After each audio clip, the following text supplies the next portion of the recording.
I mean, I imagine I'm an easy client in some aspects, but probably pain in the ass in others. You're one of the easiest. Oh, you're one of the really? easiest, Wow. Yeah, You yes. hear that? That is amazing because Danny literally will be like, oh my gosh, I had to like lay into Salvador because of this and that. And I kept thinking, I hope he's not that big of an asshole that Salvador is going to be like, I can't work you're one with of the you easiest. anymore. I mean, sometimes you get mad here and there, and it's Yeah. like, but we fix it in one day, and then you get happy again. And okay, we're back on track.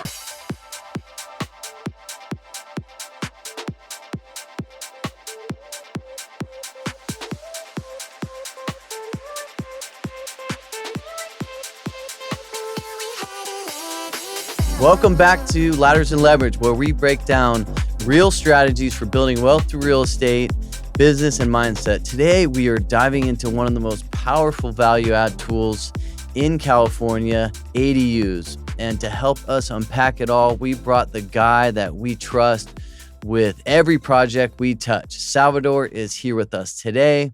I'm beyond excited. Salvador is an architect, designer, and the brain behind many of the ADUs that are actually all the ADUs we're adding across our portfolio. And Salvador is the founder of SAC Architecture and SAC Builders. And since launching this in 2020, he's already led over 200 architectural projects and more than 40 construction builds. And before that, he was cutting his teeth building high rises, one of the top general contractors in the country. And he is all about creating high quality, smartly designed spaces for concepts to completion. Salvador, welcome to the show, man. Great. Thank you for having me, Welcome. guys. Yeah, I'm excited for this. Yes, we are beyond excited. Salvador has been with us since the beginning. He built our first ADU, and we have several ADUs going right now. So we are excited to unpack and learn everything about ADUs and share it to all of our listeners. Great. So, Salvador, real quick. So how did you get into designing ADUs and really like what made you specialize in them? Yeah, that's an interesting question. To be honest, it's a little bit of luck and a little bit of accident because in 2019, I was working for this big general contractor company doing high rises, mainly in downtown Los Angeles. And then 2020, two things happened. 2020, COVID happens, and 2020 is when the state released the ADU to be more flexible for everyone. And then working for the corporation, I was one of the newest to let go because of COVID, right? Mm. So, but during that time frame, I was always just providing site services for architecture for little items like bathrooms remodels, kitchen remodels, very little things. And when COVID happened, all these developers, they went crazy on ADUs. So, people starting to reach out, hey, do you do ADUs? And I didn't have a job. So I'm like, yeah, of course. Yeah, we do ADUs. Yeah. And then, so that client took me to a different client and that client to a different recommendation. And it just escalated. Obviously, doing a lot of work on it. It was interesting because the day I got laid off, the same day, I think I closed like 2 deals. People like at 12 p.m. is, hey, Salvador, like, can you help me with this? Can you help me with that? Yeah, of course. I'm like, oh, okay, well, I guess we're going to be okay. That is awesome. But so a little bit of accident, I guess. Yeah. That's super cool. That is, I mean, yeah, a lot of things just fall in our lap. I mean, some of the things that we've done, I was just listening to our first episode and, listening to a podcast led us into doing syndications and building ADUs. So you never know, one meeting, one phone call can just turn into something spectacular. Well, and I think that like you could have taken that as like such a tragedy to be laid off, but then it actually turned into. I was very scared at the for you. moment. Yeah. Well, of course, right? But then it turned into this huge other business where it's like you may not have even been as successful as you are now had you just kept working for that general contractor. Yeah, most likely. Yeah. It's always sometimes hard to see in the moment. But no, it's cool. It's awesome. We are so happy that you I know. ended up making that. Yeah, because I don't know who No, it was who recommended the guy from Orange County. Oh yeah. The commercial real estate agent. The Marcus and Milltrap guy. Oh, yeah. Oh gosh, what's his name? Nick? They're all Nick. They're all a lot of Nick. Nicks. I swear to God. Nick Kazemi. Yep, He's out of Long Beach. Yeah. Do you remember him or no? He recommended, we were looking at a building and he said, oh, Salvador is the specialist out here. That's how we got to know you. Okay. And then we're like, do you do Ventura County? And you're like, Sure. Yeah. Why not? He does now. I do, yeah. You're like, wait, there's less traffic going that way than going Yeah. down south. You're like, yeah, I can figure that out. How funny. So, how many have you designed to date, and what types do you really focus on? Is it just the multifamily, or Yeah. you do single family? Good question. I mean, we spoke about this earlier. Yeah. So I think we've done close to 200 plus ADUs at this point. Wow. All over Southern California. Wow. Different cities. Not that much on the north, but Southern California, from Palm Springs to San Diego to Oxnard to LA. So close to 200, I guess.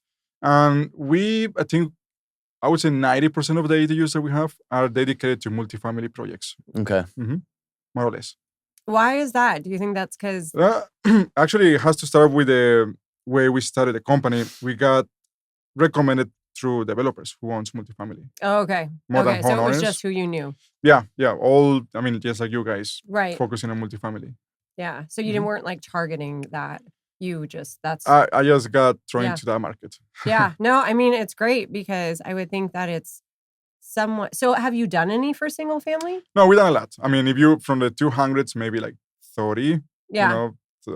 something like that. But in I would single think it would be a families. little bit easier with investors because it's less emotional than someone building an 100%. ADU in their backyard. 100%. Yeah. Yeah. The Okay. most time consuming projects are the homeowners, Oh, Right. where they go into every single detail. Yeah. And you're like, it's like, sometimes I have to be like, guys, it's like, there is two professions here. There is the architects, for example, and there is interior designers. It's like, I'm not an interior designer. I'm very bad choosing colors yeah. or the kind of furniture or things like this.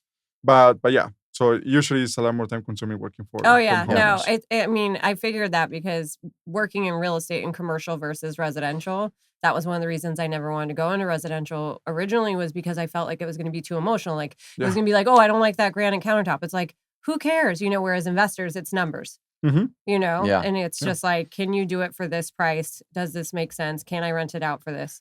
But That is so funny. I Yep. mean, I imagine. Well, I actually looking back at like some of the plans that I've had. I've gotten to the point where we're like getting permits, and I trust you so much. I'm like, my general contractor's like, oh, you're putting a mini split in every unit, this and that. I mean, there's just so much trust there. I mean, I imagine I'm an easy client in some aspects, but probably pain in the ass in others. You're one of the easiest. Oh, Yeah, you're one of the really? easiest, yeah. Wow, Yeah, you yes. hear that? that is amazing because Danny literally will be like, oh my gosh, I had to like lay into Salvador because of this and that. And I kept thinking, I hope he's not that big of an asshole that Salvador is going to be No, like, I can't work you're one of with the you easiest. I anymore. mean, sometimes you get mad here and there, and it's Yeah. like, but we fix it in one day, and then you get happy again. Like, okay, we're back on track. It's Oh like my that gosh. at home Yeah. too. See? It is. He is. He's like very up and down. It's like all of a sudden he's like, geez, what the? And then it's like, and then he's normal. And you're like, okay, all right. You know what? So we just did this because I'm thinking I'm all jacked up, and at the fire department we just did this brain mapping study. Mhm. So there's like 50 firefighters who did this brain mapping, and then they give you the results, and then if you need the treatment, then you go through like this program, and It's like biofeedback that Yeah. they do. Okay, It's okay. like a whole thing. So, her or people I work with, I feel like sometimes there's a little. You're a little intense. Yeah, I'm a little Mhm. intense. Salvador just contested to that. You are a little intense. But it came back. So the results came back. Out of 50 firefighters, 10 of them didn't require the brain mapping. Oh wow. And I was one of them. And so now he keeps trying to tell everyone how he has a perfect brain. Yeah. I'm one of the 10 perfect brains. So I guess I'm not as bad as Yeah. Marissa has me out to be. I mean, you're just kind of. Intense. It's like he says I'm dramatic in the car, when I'm like, oh my gosh, you're gonna hit something. Oh Yeah. yeah. Well, he's like It's that like a about car like 500 feet away. She's like, oh my God. yeah. Well, he's like, oh my gosh, we don't have the permits yet for Oxnard ADU. I talked to Salvador and this and this. Well, and I this. understand the problem too, because now I'm starting to develop on my own single family residences, and we have a loan and we have a time frame. Yes. And permits are important. Yeah. So when you call me, Yeah. it's like, I only have this many months left. Yeah. I'm like, oh, okay, yeah, I know. Okay. Yeah. Yeah. Then but yes, I understand the frustration sometimes. Yeah. Well, I always just tell him, I'm like, just ask me because I'm the one who knows the timeline and when Uh-huh. the loan is. Like, I'm like, okay, you need permits by this month or like whatever month it is, and if you don't have it past then, yeah, okay, then we're in trouble, but you have plenty of time. Because he'll like carry the stress around, and I'm like, why are you stressed out about this? Like, you're fine. I'm not going to tell you that because we do need those permits, though. Yes. We still need the ones in Oxnard, so let's like keep. They're coming. We're hoping we're on the last round. It's most likely it is. Yeah. Yeah, and Oxnard is. I mean. Yeah, we're gonna talk about those difficult cities, maybe I guess eventually. But Oxnard is one of those. Wow. Yeah. Which is crazy to me because in Ventura County, Oxnard is the largest like growing city and has been consistently. And so I would have thought that their process would have been I've been better. in the in the planning and building and safety departments. I think it's just a small office, I guess. It's still a small city in a way.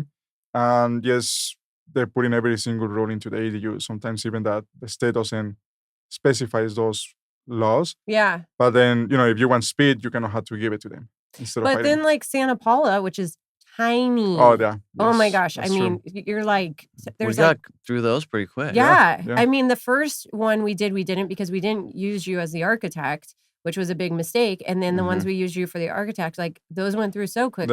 They went fast. Yeah. Yeah. And so that's why I thought Oxnard would have been like so much easier than it has turned out to be. And now we're in Thousand Oaks and Oh, Thousand Oaks, that's easy. Yeah. That city is a very flexible city. I love hearing We will stuff see, like yeah. that. that's good because Yeah. we have the 8 more coming up. Yeah. I know, it's crazy. So, I mean, really, California basically handed investors a gift, I feel like, and most people still aren't using it, which is wild to me. So why are ADUs, do you think, such a big deal right now in California? Well, many things. I mean, if we look into, I guess, the political situation in California, these ADUs are helping the shortage of housing all across, right? That's one. And then in terms of, homeowners, for example, or landlords, it's just way easier to max out the density on your property instead of buying a different lot on these days, right? So that's a big deal. From a single family, you can have maybe a duplex now or a second unit. Yeah. Or if you have multifamily, you can add way many more units in this. So I think that's Well, and big it deal, yeah. mitigates your risk if you are a single family homeowner who's like owns one property. Because during COVID, I have a lot of clients who own and just have one unit. And it's actually why I don't actually like people to own one unit is because then that one unit stops paying. Well, you have no income coming in. So if you add a duplex or you add an ADU to your single family, it's like at least then you're getting some income if the person in the front or the person in the back stops paying. Yeah, that's true. I mean, I think it's really smart for people who are owning rental properties. So, I mean, you've done so many. What makes an ADU project succeed, versus failing? I think it comes down to the feasibility studies, meaning The what? I'm sorry? the like a case study. Case study. Case study for the property. Every specific lot is different. So, a successful ADU is the ADU or the architect or the design firm who did the case study right, meaning where is the public easements, for example. Utility easements are a big deal. That could kill an ADU, for example.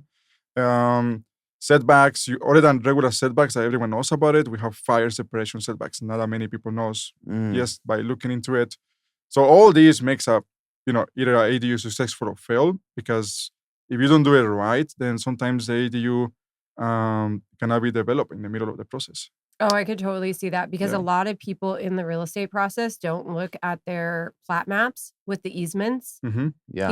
I mean, like if I know I'm selling a house to someone, they're going to put a pool in, I'm looking at those easements to see what, where are your easements? Because there's always those utility easements and There's people, a bunch of them. they don't think everywhere. about it. Yeah. And they don't And realize there's usually nothing you can do about it. No, they have their own setbacks plus the regular setbacks, and adding everything up, you ended up almost with no space to build something. Right. You're like walking the property and you're like, oh, okay, I've got 6 feet back here and this. But then you don't know that you're on an easement. Okay, now you need even more. Yeah. Yeah. So for everybody listening, due diligence is key. It's very important. Yeah. And it doesn't take that long. 1 day, 2 days. You just have to hire the right professional designer, and they can figure out what's going on the lot. And and then you'll need to get a survey, right? To tell you what, where your lot lines are and your easements. Correct. So you have to get a survey no matter what to do an ADU. You can't just use like a plotted, like a depends plat on the map. property. Like, for example, the ones that we're doing for you guys, big lots, it's, it's hard to get the right property lines on this and the right easement. So a surveyor will tell you all this, and then based on that, we can design accurate into it. If you're doing a Yeah. single family, no, maybe you just use assessor's records, property lines, and based on that, you can just design. Yeah. And and the public easements are public information, so you can just figure it out. Right. So Because you do get it with your preliminary title report, but you have to actually ask for that. And a lot of people don't know that. You get a plat map, but you can get it with the plotted easements. Interesting. Did have you had any? Because talking about this, where you've signed contracts, this and that, and this has come up where the easement's in the way or they don't have enough setback. Have you had any like that, or all yours have been able to build? They've always been able to build. We have one situation was interesting because we checked the property. We knew it was an easement on the back from the electrical company. Yeah. Okay. But it was a small easement, like 5 feet, right?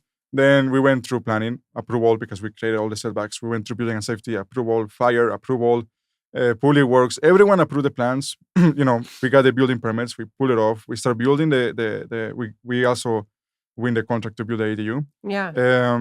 We first day we call the utility companies, right? Let us know if there's any issue or something. No issues. They put a sticker. This is where the meter goes. Gas. You're good to go.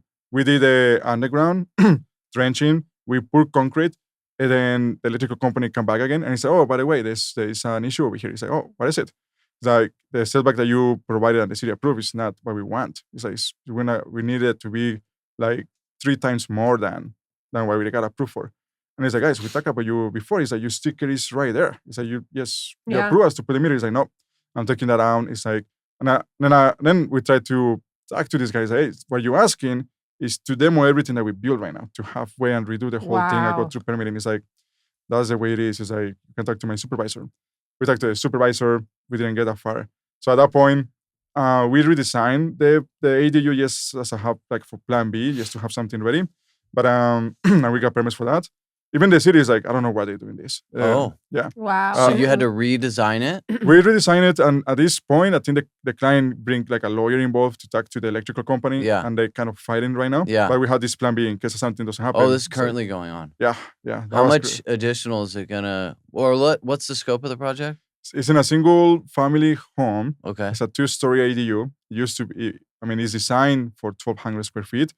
The new design with the setbacks that they're asking, I think it went down to 750 square feet. Okay, so it's smaller. It's not going to cost more money. It's just going to be a different design. Yeah, but I think the math for the client maybe doesn't work. It used to be a 3 bedrooms, now it's only a 2. Oh, yeah. Yeah, because Plus, we had to demo everything that we built so far. Oh, jeez. and this is Southern California Edison. That was like They're- California Edison. They're such a pain They're in the a ass. You know what we noticed? Like, that was one scenario, right? And then we building another project, which actually has a worse easement, 2-story everything. Then this is different city, right? But it's still Edison. Yeah. Then they came in and said, "Oh no, that's fine. Yeah, continue. You good to go." And we were like, oh, "Why? This is." You're like, can we get you over Yeah. here on this project? We Yeah. need your Yeah. So supervisor. it over is there. very, very based on the inspector's Oh, point of view. 100%. Yeah. Always, right? Yeah. I mean, inspectors can make or break a project Yeah. for sure. So most ADU failures happen before the construction even starts. It's really in the planning.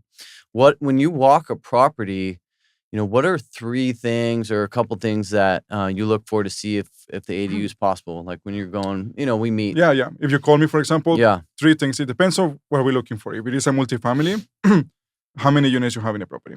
Okay. That's just to know how many maximums of ADUs we can do. What is that? So for the listeners, what does that mean? If you have 20 units? Well, that means that you can do 8 detached, for example, and convert 25% of the existing garages if they attach to the main units. Then you do the math, right? But if you Yeah. have less than, that's the maximum. If you have less than 8, you can only match the amount of units to ADUs. So you have 5 units, then you can do 5 ADUs, for example. Yeah. Oh, okay. Yeah, but if you have, I don't know, 20, for example, 30, the cap is 8 detached. That we look into that. Another Yeah. one, we look into high voltage cables in the property lines, Um, trying to figure out if there's any easement, for example. If we do see it, then we go back to the office. Okay, let's look for an easement over here. And then another one, very important, is the open space that you have. And the reason for it is because you may qualify for ADUs, but you may not have the space for it. right. So we look into that too. So interesting. Okay, so if you buy a multifamily property and there's no garages or carports, then even if you had parking, you can't add the 25%. It's a way to do it, which is long, which means you first build garages, legal Oh, garages, attach them, Oh, then get legal, then you can come back and convert those garages into the 25% rule. oh, But it's interesting. adding time and that's a lot. cost. Yeah. Yes. Have you done that? One client tried it, but then he dropped it. He said, no, it's too. Oh, he's like, it's too Yeah. much. We And- went through planning. Everything was good. He's like, you know what? Forget about it. Just give me the. Yeah. Back then it was only like I think 2 detached. So just give me the 2 detached. Yeah. Mm. And by the time you build, I mean, you're talking a year and a half, Mhm. maybe even longer. So then he's got to start the ADU process after that. So you're talking Yes. 3 years, 4 years Yeah. before he's done. I get it.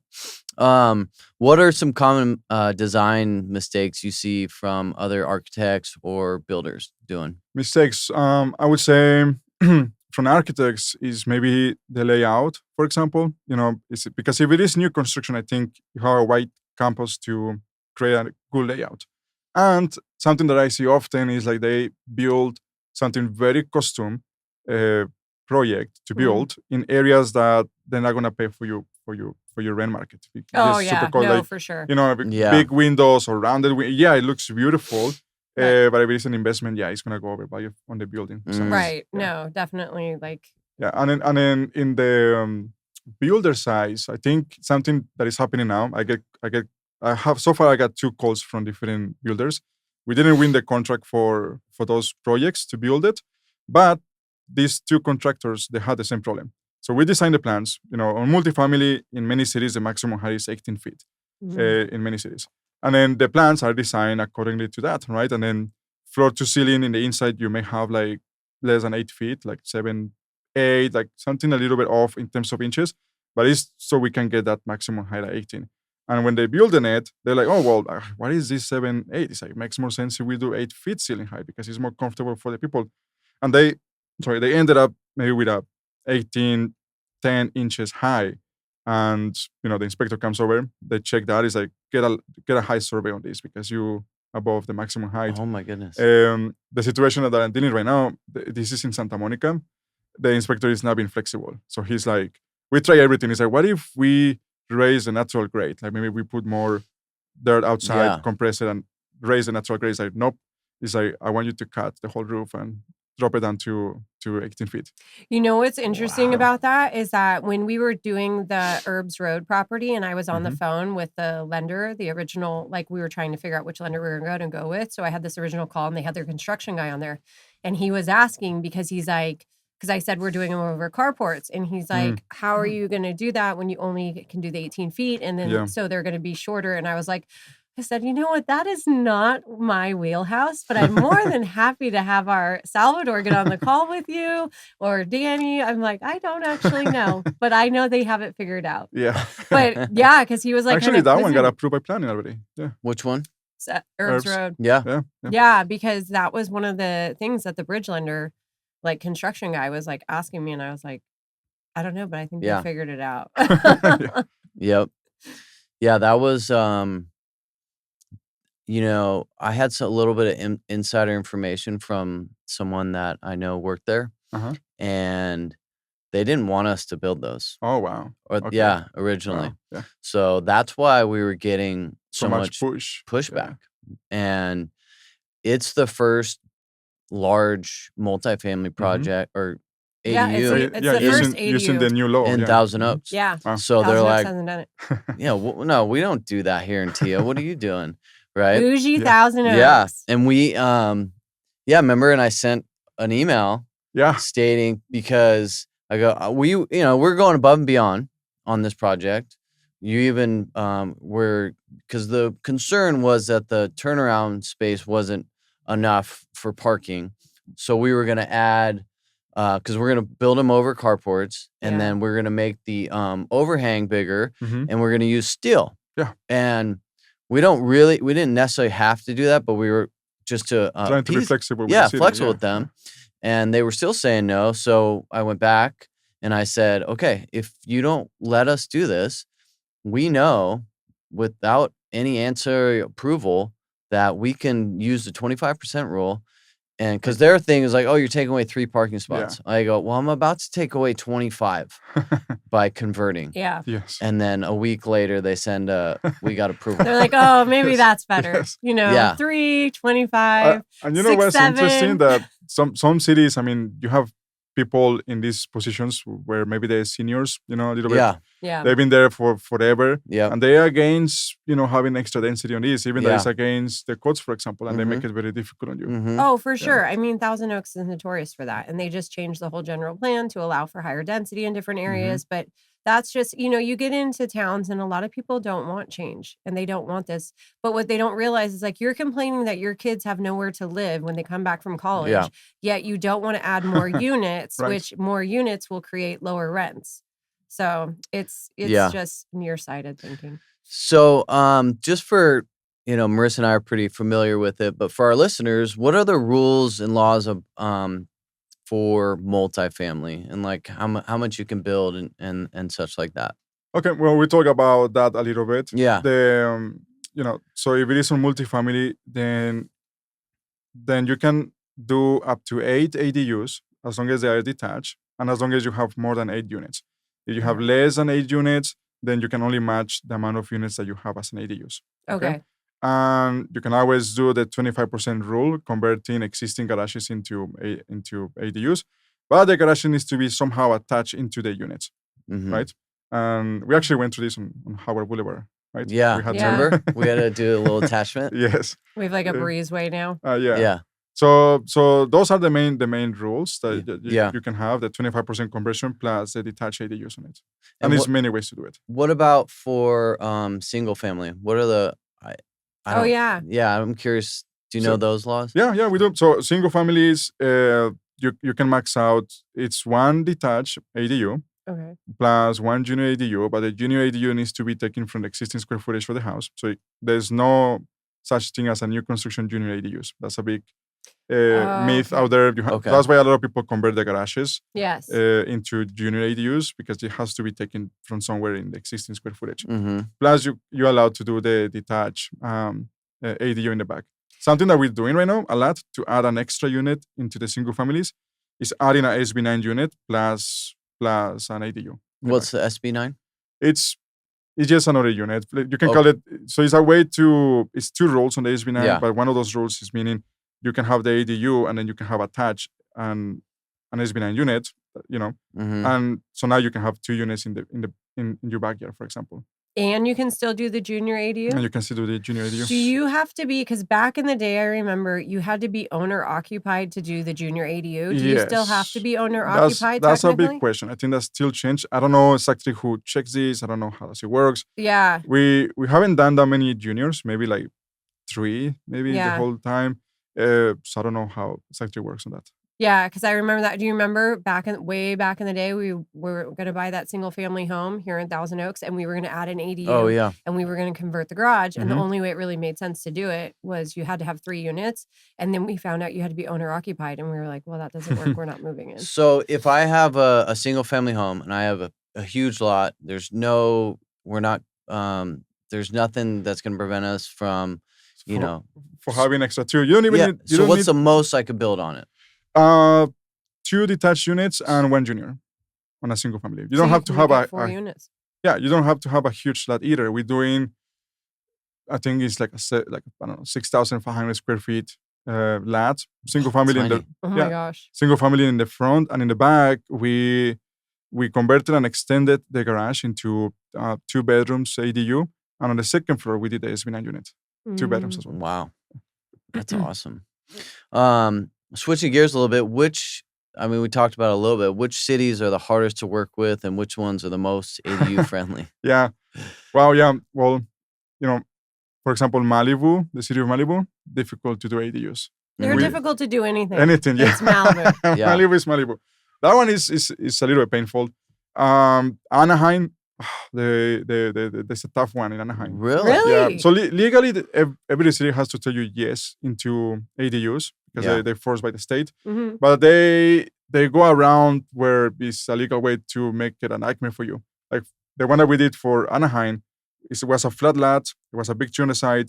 We had to get every single report you can even imagine. You know, árboles, soils, topo, even if it was a flat, street improvement site, things like this. I was feeling that I was building like 20 units condo in that So property. they're So just they- messing with people, yeah, trying to yeah. make it as hard as possible. Yeah, so for them Anaheim to- was bad. Manhattan Beach, no, Huntington Beach, somehow difficult. Oh, really? Yeah. Hmm. Santa Monica, they is actually Santa Monica is the only city that allows the maximum height to be 24. Interesting. But they tough as well in a way. But as long as you follow whatever they want, they make it happen. It's just gonna be a long process for Santa Monica to be working on. Oxnard, we figured out. they're Damn not, it. yeah. And in terms of friendly, I mean, you have big cities like, for example, Long Beach, friendly. Just had to deal with the fire department. LA, easy to do as well.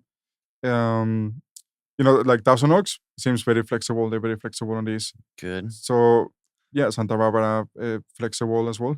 So, Are they? Because Santa Yeah, Barbara, just- I thought, just put in so many. there's well, restrictions, but I mean, they have that different a design. They had to look a little bit modern Spanish kind of thing. Mm-hmm. But yeah, so bigger cities usually tend to be a lot more flexible. And on then this. there's little Santa Paula.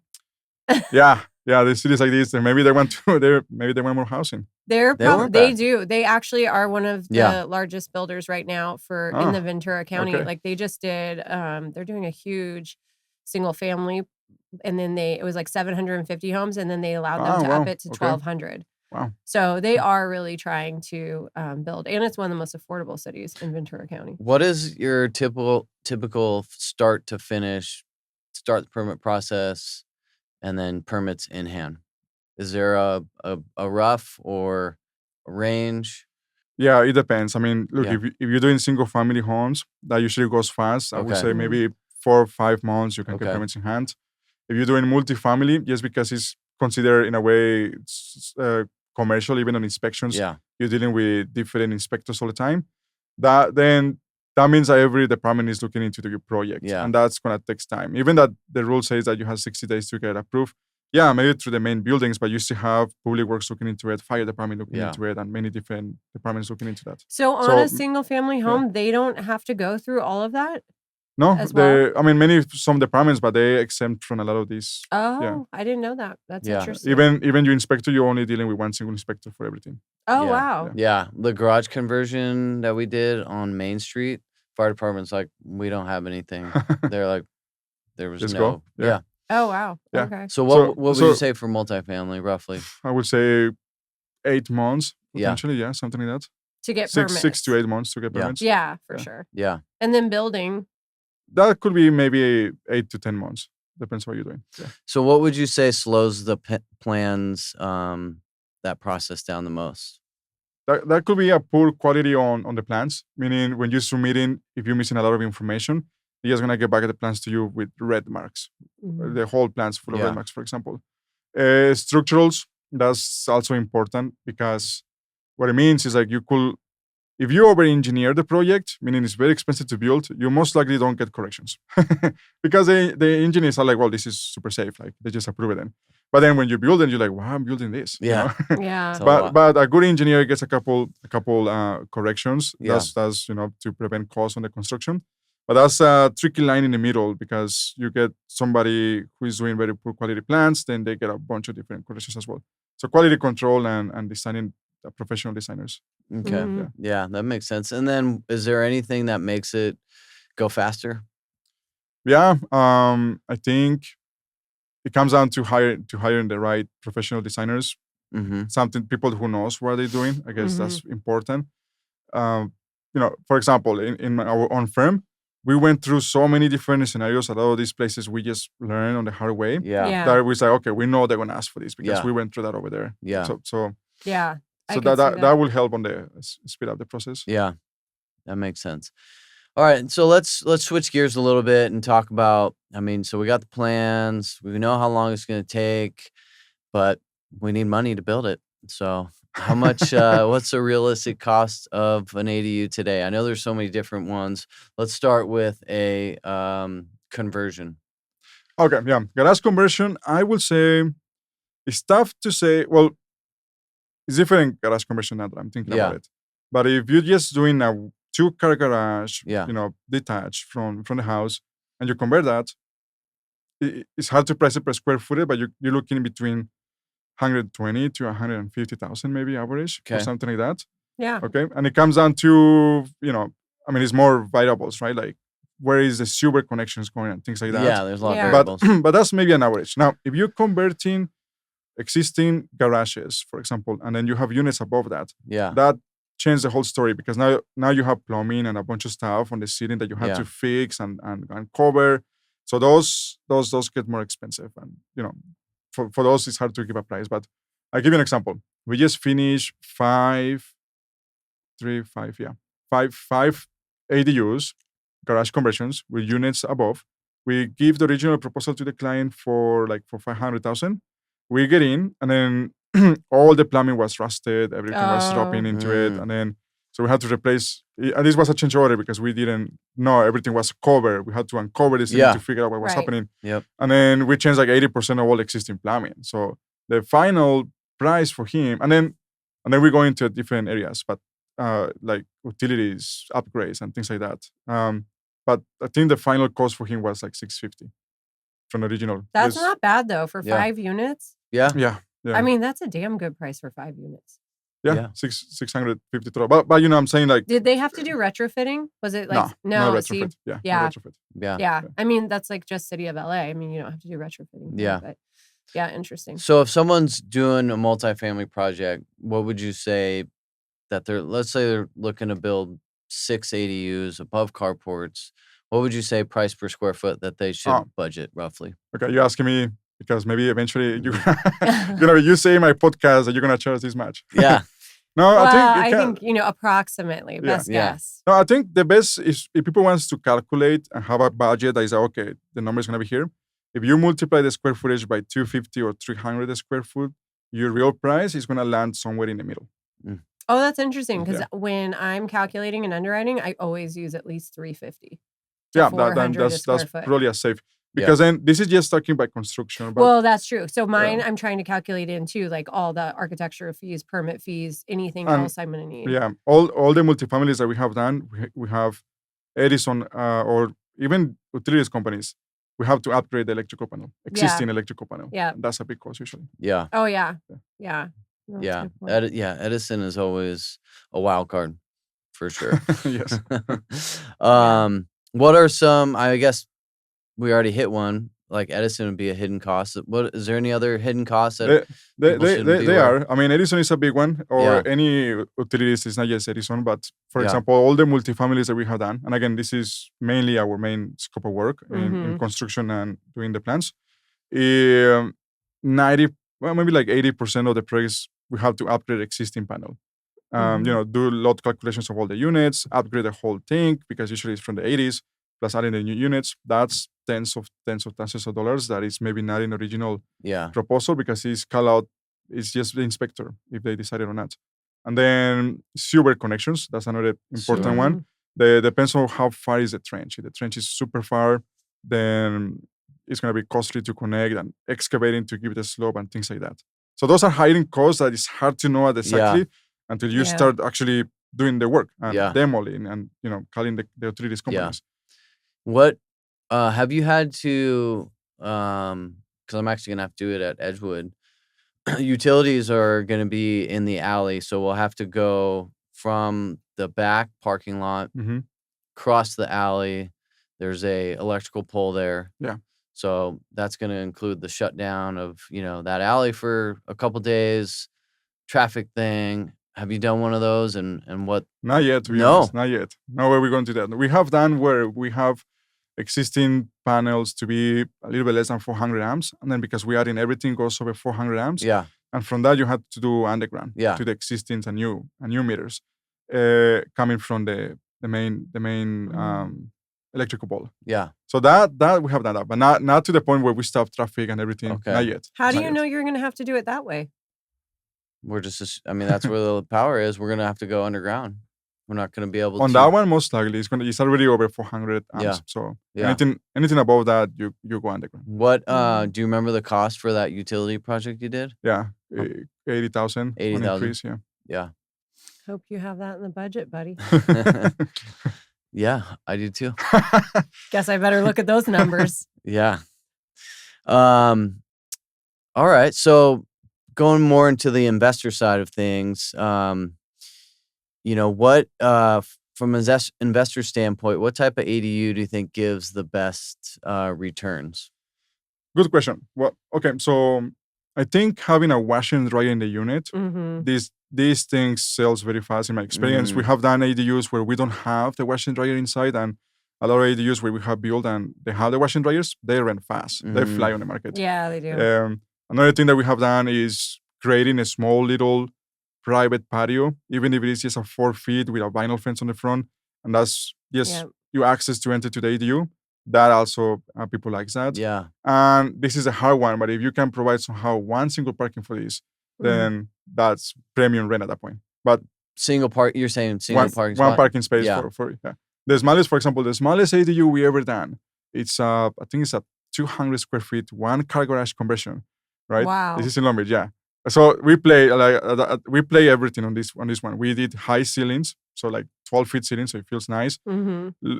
At this point, we did luxury everything, but it's a small unit, so whatever it is, it's a small cost, even if you had a very Yeah. nice cabinets or something. And then we did a wash and dryer on the outside, so they have their own stackable Okay. wash and dryer. We did a huge patio, private patio with nice gravel and everything. And then they also had their own one parking space private for them. They ended up renting it almost for $2,000. Wow. What city for was this- that in? Long Beach. Oh, That was in yeah. Long Beach, yeah. I Wow. can see that. The bed was a morphine bed. Yeah. The Oh my dining gosh. the dining table was coming from the wall. Oh Yeah. my goodness. Like, it was very small. Yeah. No, I mean, I lived in Long Beach in college in a little studio. And Okay. I mean, I didn't have parking and we didn't have, you had to do the laundry room was down in the basement. It was such an old, it was like a Oh. 1920s building. So I could see where that would be a premium, especially.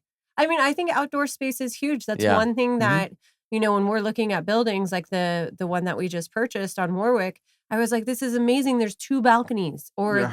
they have 2 patios, because that's I'm like, almost thinking maybe we should, because we have that little outside storage area. God, if we put washers and dryers in that Oh, thing, for common, yeah. That's a big deal, oh, actually. in every unit. Yeah. Yeah. But then, but if you do it all at once, they were saying that then you have to upgrade all the plumbing and the sewer and all that. That's what one of Man. he does. He's a syndicator as well, but he does bridge loans. Uh-huh. And so we were walking Warwick and he was saying the number one thing he sees is to add the washer and dryer. But he's like, if you do them all at once, he's like, they're going to make you redo your plumbing because to handle the load, he's like, so what they do is they just do it as units turn. mm, They'll Mhm. add washer and dryers. So, but you can't do it the way we're doing. yeah. So, but yeah, it's a I thought. could see that. People Yeah. like being, I mean, how convenient is Yeah. it to do your own laundry? Yeah, and, who like, wants not to have go? And Yeah. actually, with Warwick, it's not that inconvenient. They're right there, the units, right where. You still have to have quarters. all No, the we're things. gonna do Cards. cards. Eventually. okay. Well, Yeah. when the Okay. contract's over. Or no, maybe they I can think do they it. are cards now. Actually, Oh, we'll have to look. yeah. Yeah. What do you say a mistake that investors make when they're budgeting for Well, that's budgeting. underwriting. Budgeting, yeah. I think they underestimate the cost of construction. That's a big Mhm. one. Okay. They think Yeah. that the cost is still like from 2020, 2021, for example, or 2022. And even early 2025. It just prices keep increasing little by little. So that's they think that instead of 250, they're thinking that they can build it for 200. Um a licensed general contractor, that's very hard to beat. 200 per square Yeah, foot. there's no way. Yeah. I mean, Yeah. I think that people should be underwriting at 350 minimum. Yeah, I that's mean, a safe because number. then you have we have built a 1 unit or at Yale. It ended up for some reason randomly being like under 3. 2. Yeah, which was really Oh, wow. Not 2, under 2, 3, under under 3. 300. Yeah, And that was like an anomaly because then Harvard was like, probably 325. yeah. That makes So sense. Mhm. I feel like if you budget 350 when you're doing your underwriting and trying to see like, okay, well, what am I going to get for rent? And I'm doing 350. Like that's how you try and make it work. Then you're good. Yeah. I mean, Yeah. on I think- Warwick, I just did it at $400 a square foot Wow. to just- really like pad it Well, and be like, that one, what I noticed, you have a long trench most likely Yeah. for sewer. I mean, it's a good idea to put everything in the middle because Yeah. it's a safe way with drainage and Yeah. everything. But yeah, Yeah, it's I think gonna be a lot safe- of trenching. Yeah. Yeah. That I like that one. That's a big space, and that one's gonna be fun. I know. We're Yeah. excited for that one. Yeah. Yeah. Where do you see ADUs going in the next 5 to 10 years? That's a good Or are question. they gonna be around? Well, the way they're doing it, I think they're gonna be every time more flexible on the ADUs. To be honest, maybe even pushing more the limits for single families. I wouldn't be in surprised if they increase the maximum square footage of the ADU. Right now, it's capped at 1,200. Could be a chance that. Oh, I didn't know that. Yeah. So that's the biggest ADU you can build is 1,200 square feet. Yes. Do you have to be within a half mile of a transit stop if it's a single family, or no matter what? That's the rule. That comes for parking, and yes, also for I think the limit comes down to 1,000 square feet if you're far away from a public transit stop. Okay, so wait a second. You could build 1,200 square feet, but if you're not within a half mile, you just have to make sure that you have parking for them? Correct. Yeah. Oh, I thought you had to be within a half mile. Which no in matter what. in LA, LA would be hard, but like the suburbs out here, that's pretty easy. We have a few ADUs where we just don't have a close enough bus stop, for example, and we're forced to provide parking for the ADUs. So you just have to put in one parking spot. Yeah. Well, it's a calculation. It's a calculation based on livable spaces. Yeah. Yeah. So amount of bedrooms and living room. Got it. So do you think California is gonna tighten or loosen restrictions? I think, if we're looking into just a short future of 5 years, for example, or maybe even 10 years, I think they're going to be pushing to more density in these places. Maybe eventually when we get the target about the shortage of housing, maybe they're going to be more strict. Or something that I can see maybe eventually is like maybe garage conversions. Maybe that's not going to be allowed anymore. I know on 2025 or 2026 is a new ADUs updates coming, I think soon. But I mean, I wouldn't be also surprised if they say, okay, no more garage conversions because we're taking all the parking spaces away. I agree. Maybe. I think that would be like what they would go for first. Yeah. Is that because I think otherwise they still need housing is not going to go away. I mean, the housing shortage is ridiculous, and even nationwide, and especially for Southern California. I mean, it's just our homeless population is so big. I didn't have this on here, but I was just thinking about it. Have you done or seen people, instead of doing the way we're doing it, ground up construction, any prefabs? No. I mean, I get calls all the time about that question. Yeah. Out of all these projects that we have done, we have never worked on prefabs. Yeah. Yeah. Like for a some little reason. modular? Is that what you're thinking? Yeah. I mean, I can imagine you still have to figure out the sewer, the electrical meter, for example, and not sure about the cost of these things, but yeah, it's it's a little logistics, but I haven't had a chance to work on one of those. Yeah, and because I've not really looked into it. There was one I would just happen to be at this where they build them, and nice. Okay. I asked them what their cost was, and the cost was way more than what I'm building for. I'm Per like, square foot? yeah, it was like 800 or something crazy. Oh, wow. I could see. I was talking to him. I could see if for timing, like Yeah. if you have a big okay. open spot and you're like, okay, I'm gonna put 8 right here. Well, you can build them. I'm also thinking they maybe And then- pre-approve, I guess, right? Yeah. So Mm. Well, and then the thing too is that like they're so specific. Like to be able to put a prefab into a certain, none of ours would have worked like that. yeah, you know? no. It's got to be yeah. like an open lot. So Yeah, mainly I guess in single families. Yeah, Yeah. that's what I would think. yeah. That's probably their main market. Yeah. For sure. So that was awesome, man. We do this at the very end of the episode. We just do a final 5. Okay. Just a little quick Shoot it. fire. Yeah. What is the best advice you'd give someone building their first ADU? To put the targets on straight, meaning what is your budget?